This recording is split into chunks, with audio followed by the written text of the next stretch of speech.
Tiempo de iniciar nuestra ronda de comentarios. Es el tiempo de escuchar la participación de nuestro compañero Surún Hernández. Gracias, Pastor Jesús Nova.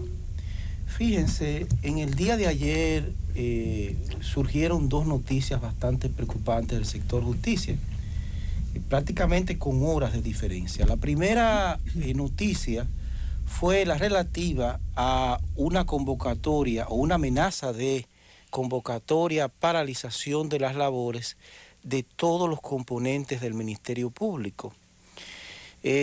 Según ellos, hay una situación bastante difícil desde el punto de vista laboral, que ya es insostenible, número uno, por los bajos salarios que ganan, número dos, porque necesitan que el presupuesto del Ministerio Público, de la Procuraduría General de la República, pues se ha aumentado.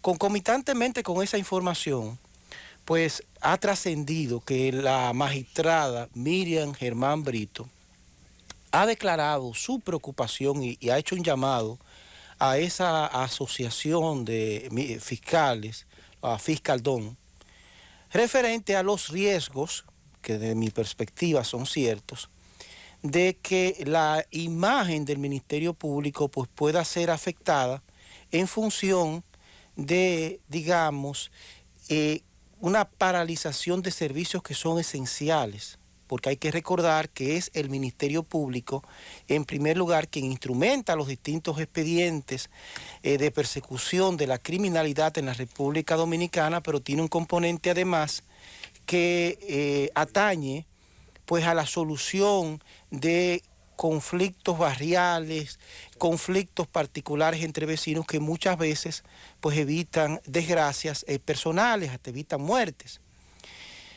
¿Qué subyace en el fondo? Miren, como testimonio les puedo decir de mis 30 años de ejercicio en materia penal, yo tengo que describirle a ustedes cuáles son las condiciones del Ministerio Público. Un fiscal gana prácticamente un 60% del salario que gana un juez. Comienza ganando prácticamente 60.000, 65.000 pesos. En la única oportunidad que le fue aumentado de manera considerable fue durante esta administración, durante la administración de la magistrada Miriam Germán Brito. Lo más que gana un fiscal de primera instancia ronda los 80, 85.000, 90.000 pesos. Pero como si todo eso fuera poco, y tengo que decirlo, a ese fiscal, a ese Ministerio Público, se le asigna a cada uno de ellos si es de litigación, estamos hablando de que fácilmente en un año manejan entre 3.000, 4.000, 5.000 expedientes. 5.000 expedientes que ameritan la instrumentación correspondiente de, primero, la recolección de los elementos probatorios, determinar cuáles son los elementos probatorios, buscarse los inconvenientes y las malquerencias con las personas que está persiguiendo, dirigir las investigaciones, preparar las medidas de coerción, subir audiencia, luchar contra los distintos incidentes, luego solicitar la apertura a juicio, concomitantemente con eso verificar todos y cada uno de los plazos para que no se le caiga un proceso, porque si comete un error en un proceso, en algunos casos cuando la falta es muy grave, pues puede generar el sometimiento disciplinario y puede ocasionar su destitución, pero también tiene que ir a juicio, y en juicio tiene que someter los elementos probatorios, defender el proceso, y está enfrentando a abogados, tanto defensores públicos como litigantes, que tienen 5, 6, 10, 20, 30 al año. Y evidentemente van suficientemente preparados en los estrados.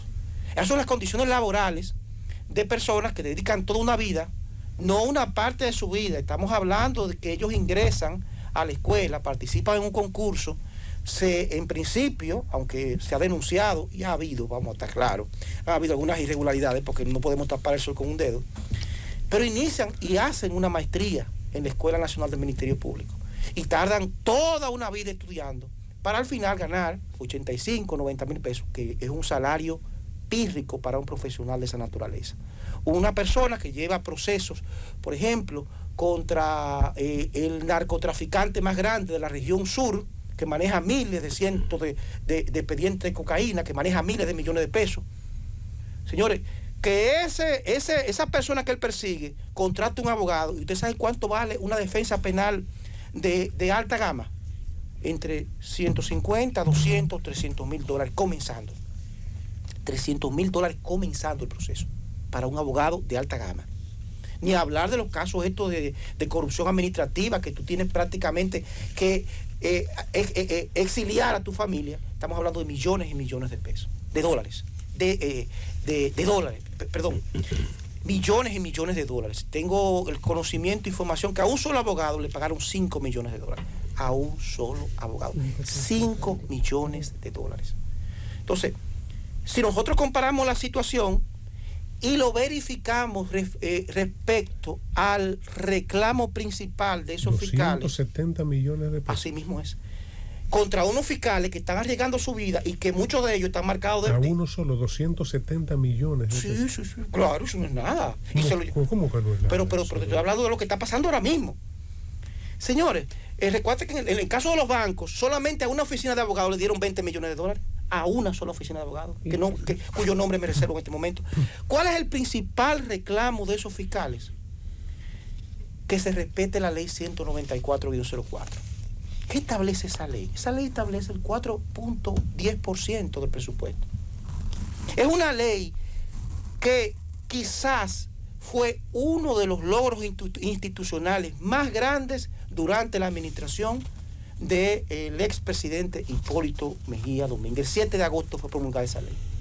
Señores, no ha sido respetada por nadie, por absolutamente nadie. En este momento, ellos están pidiendo que no que se respete esta ley, sino que mínimamente se aumente el presupuesto para que sus condiciones laborales, que no tienen computadora, no tienen asistentes, no tienen recursos, porque es una situación bastante difícil, no tienen seguro de vida. Ustedes se acuerdan el fiscal que mataron en Santo Domingo Este, que fue a hacer un allanamiento y lo cocinaron a tiros, un señor. La esposa, la familia, está viviendo por un salario que le pasa a la Procuraduría General de la República mensualmente porque no tienen seguro de vida. El seguro que les pusieron a esos fiscales, por lo menos hasta hace 2 años, porque francamente, no me he documentado respecto a qué ha sucedido de allá para acá, estoy hablando de hace 2 años, era un seguro de iguala privada que no te protegía contra enfermedades catastróficas. O sea, son condiciones y ni siquiera tienen asistentes, tienen ayudantes, tienen condiciones. Hay que ir a las distintas fiscalías para ver las condiciones en que una persona que va a decidir entre la libertad y la prisión de una persona está ejerciendo sus funciones.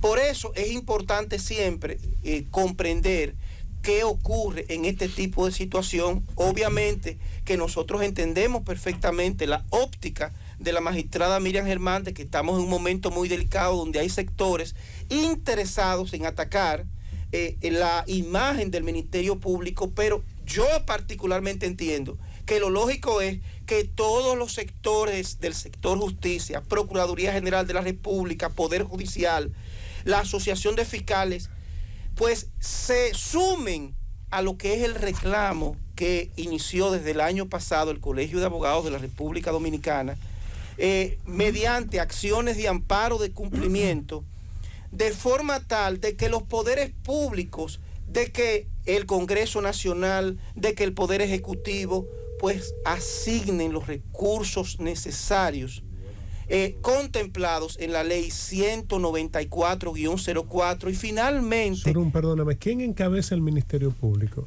Magistrada Miriam Germán. ¿Y quién es más?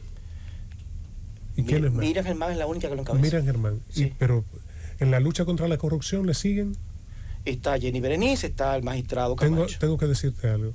En la historia, que por mi conocimiento, no conozco ninguna procuradora o ningún procurador que haya recibido tanto apoyo de medios y de la sociedad como la magistrada. Pero hay Miriam un Germán. asunto, hermano. Recuérdate que el Ministerio Público está diseñado, está fundamentalmente para servir a un conglomerado de aproximadamente 9 millones de personas y debe darle servicio a los distintos sectores, a las necesidades de esta sociedad, y para eso necesita recursos, y lamentablemente en la actualidad la justicia dominicana se ha caracterizado, y lo dijimos anteriormente, con lo acontecido en la tragedia de la Romana, por la falta de recursos, no ha podido dar respuesta a las necesidades de justicia del pueblo dominicano.